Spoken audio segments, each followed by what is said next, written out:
ова е слобода. Ова е убавината, ова е иднината.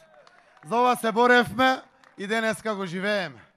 Но ќе биде цело кога ќе го завршиме градот и скопските општини. И иднината на Скопје е град што поврзува, но зелено Скопје.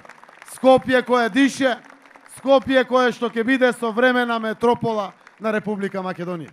Мораме да бидеме отворени. Мораме да продуцираме иницијативи како граѓани. И мораме да слушаме внимателно. Да го слушаме гласот на граѓанинот, оти само така ќе си го слушнеме нашиот народ.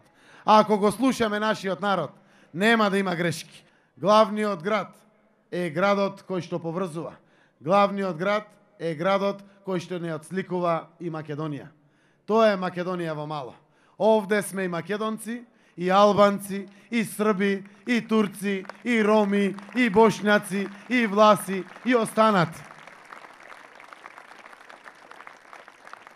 Ако не живее Скопје, ќе не живее Македонија. Ја имам таа среќа да припаѓам на екипа на луѓе кои што имаат план. Тој план е нашата иднина. Ќе имаме сосема поинаков плански пристап. Пристап кој што ќе овозможи целокупната инфраструктура која што ќе изградиме да биде изградена еднаш и да служи на сите.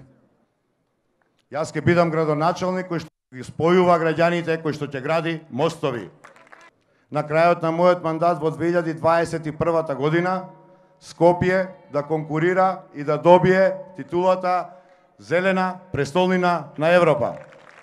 Ние се обврзуваме да ги почитуваме сите граѓански иницијативи и ве охрабруваме вас, граѓаните, да земете учество во креирањето на јавните политики.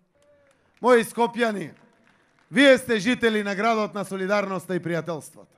Сакам да го надминете и Заев и новата влада во градење пријателство, градење соработка и градење солидарност. Грижете се за секој граѓанин. Оти секој е важен. Постоиме за секој поединец. Граѓанинот мора да биде во центарот на вниманието.